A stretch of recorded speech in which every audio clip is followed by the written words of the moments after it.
શ્રાવણ મહિનાના વાર તહેવારમાં જો સિંગદાણા અને કાજુની ચીક્કી આટલી સરસ મજાની બનતી હોય છે, બજાર જેવી લાગે અને જેને વણીને ઉખાડતા આપણે પ્રૂફ સાથે દેખાડીએ કે ઉખડી પણ જાય છે એકદમ જ સરસ રીતના, ઇઝી રીતના. તો એની અંદર ટિપ્સ અને ટ્રિક્સ તો એટલી બધી છે કે જોવી જ પડે આ રેસીપી. ભાઈ ચાકીને આપણે કન્ફર્મ કર્યું કે બન્યો છે પાક એકદમ સરસ સિંગદાણાનો.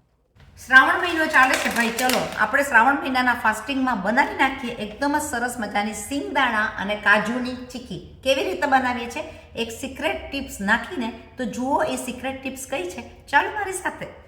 સિંગદાણા જે ફોતરાવાળા હોય એને આપણે લઈ લીધા છે આ પ્રમાણે, ફોતરા ઉડાડીને થોડા એવા શેકીને. તો મેં લઈ લીધા છે 1 વાટકા જેટલા સિંગદાણા. એની અંદર હું લઈ લઈશ થોડા એવા ફોલેલા કાજુ.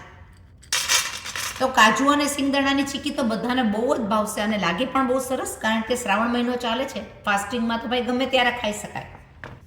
થોડો હું એને આખો પાખો કચરી નાખીશ, જેથી કરીને આખા સિંગદાણા અને કાજુ ન રહે અને થઈ જાય ચીક્કી એકદમ જ સરસ.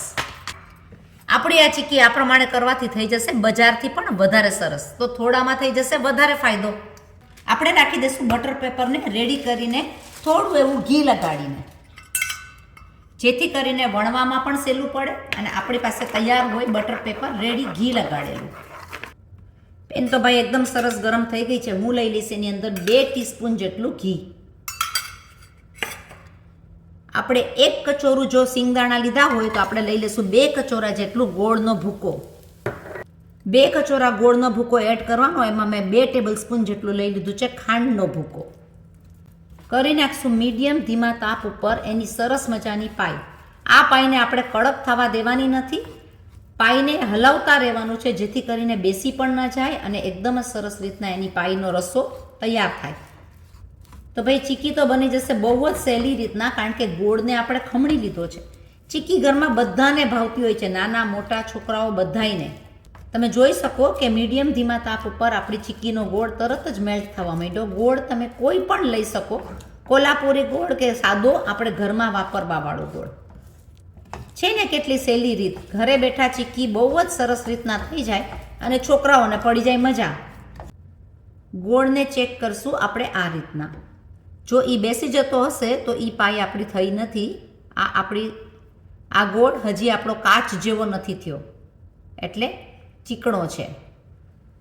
2 થી 3 મિનિટ હલાવ્યા બાદ પાછો આપણે ગોળને ચેક કરશું પાણીની અંદર.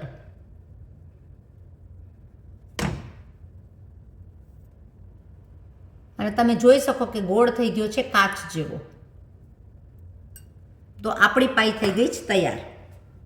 પાઈ તૈયાર થતાની સાથે આપણે લઈ લઈશું આ સિંગદાણા અને કાજુનો ભૂકો. એની અંદર ધીમે ધીમે હલાવતા રહેશું ને કરી નાખશું મિક્સ. ચીક્કી થશે એકદમ જ સરસ. ઘરના બધા કહેશે વારે વારે બનાવો આવી ચીક્કી, ફરાળની અંદર અને એમનેમ પણ ખાવામાં. આ બધી અલગ અલગ રેસીપી જો તમને ગમે તો શેર કરજો, સબસ્ક્રાઈબ કરજો, લાઇક કરજો, ફોરવર્ડ કરજો અને બીજાને ફોરવર્ડ કરીને આગળ મોકલાવતા રહેજો. નવું આવું ઘણું આવતું રહેશે આપણી આ ચેનલમાં. ચીક્કીનો સિક્રેટ ઇન્ગ્રીડિયન્ટ છે સોડા બાયકાર. આપણે લઈ લઈશું ચપટી એવી સોડા બાયકાર. કરી નાખશું બધું મિક્સ, જેથી કરીને સોફ્ટ પણ થાય, કડક પણ ના થાય અને લાગે ચીક્કી એકદમ જ સરસ ખાવામાં.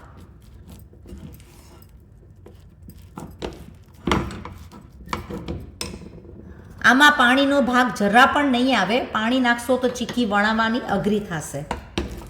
એટલે ગોળની પાઈમાં થઈ ગઈ ચીક્કી તૈયાર. હવે ગરમ ગરમ એને ફટાફટ આપણે વણવી પડશે, નહીંતર એ ચીક્કી થઈ જશે કડક.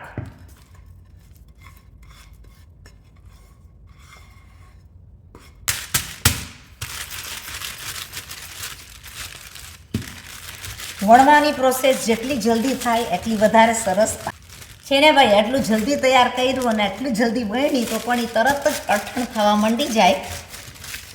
એટલે વણવાની પ્રોસેસ થવી જોઈએ ફટાફટ. બટર પેપર ના હોય તો ઘરની અંદર જે કોથળી આવતી હોય એ કોથળીમાં પણ ચાલે.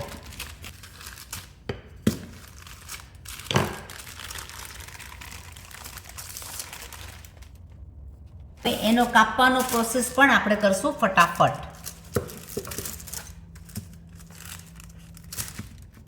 લો ભાઈ, ચીક્કી તો ઉખડીને થઈ ગઈ તૈયાર. હજી તો ગરમ ગરમ છે, ઠરી જતાં એકદમ જ સરસ થશે. ચીક્કી થઈ ગઈ છે આપણી તૈયાર માથેરાન જેવી.